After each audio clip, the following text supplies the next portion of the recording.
Je m'excuse auprès des douaniers, de leurs parents, de leurs amis. Cette affaire me touche. Je ne voulais pas en parler.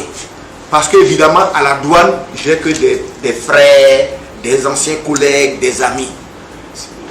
Trop parler dans cette affaire sera interprété comme si je dénonçais une forme d'incompétence.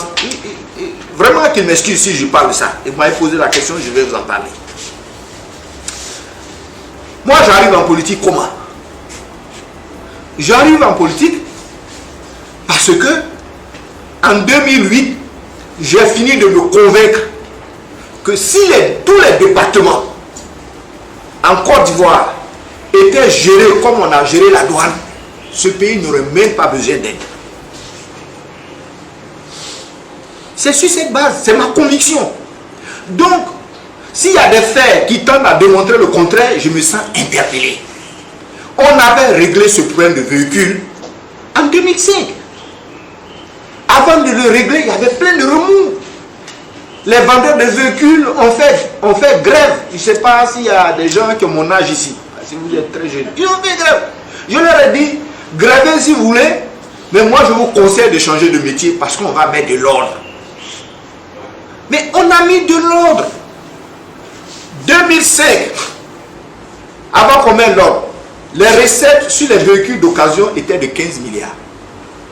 Quand on a mis de l'ordre, on est passé à 30, la première année.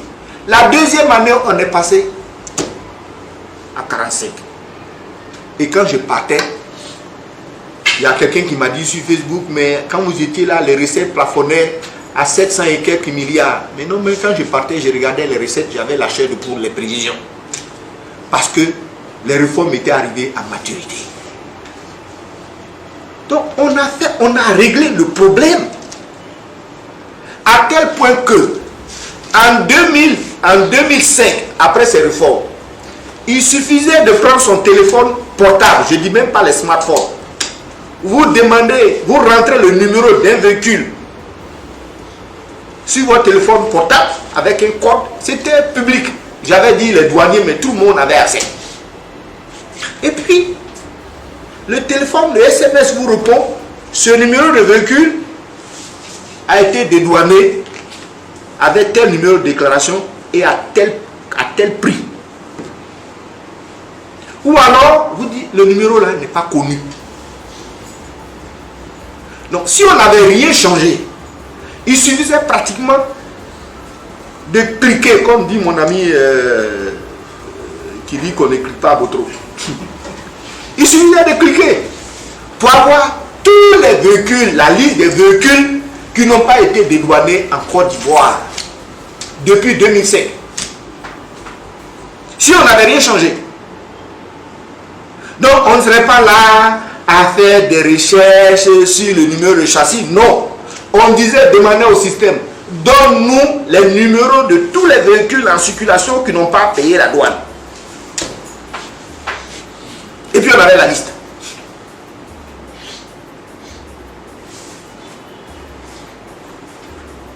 Aujourd'hui, on nous annonce 6 000. Chiffre rond. Moi, je me méfie de tout ce qui est rond quand on compte. C'est pas 6001, c'est pas 5999, 6000. Et puis ils disent depuis 2016. Pourquoi pas avant? Bien entendu, ça avant. Parce que le système que nous avons conçu, tant que la douane n'a pas le numéro du véhicule, tant que la douane n'a pas le numéro, tant qu'on ne transmet pas le numéro d'immatriculation, la douane ne donne pas le CMC, le certificat de mise à la consommation, ton véhicule ne sort pas. Et comme les numéros étaient séquentiels, vous savez, l'informatique, c'est pas compliqué. Comme les numéros, ça va de 1, 2, 3, 4, à part quelques-uns qui aiment les numéros 777, je le connaissais ceux-là, on suivait tous les numéros. Donc, à tout moment, on ne pouvait pas attendre 2 ans, même pas 2 jours, vous dites, s'il y a des véhicules qui sont sortis, on rend le dernier numéro et on dit tous les numéros qui sont avant ce numéro là qui sont inconnus du système, sortez-les. Il les sort Comment ils ont fait? Ils ont démantelé. Ils sont arrivés. Et juste après moi, ça ne date pas d'aujourd'hui.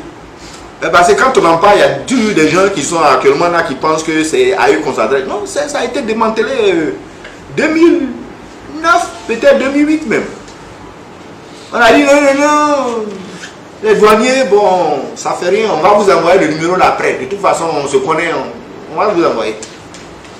Ça a dû marcher quelques mois, voire quelques semaines, tant que c'est les responsables qui ont participé à la mise en place du système qui était là, qui était en place. Se faisaient confiance, se contrôlaient.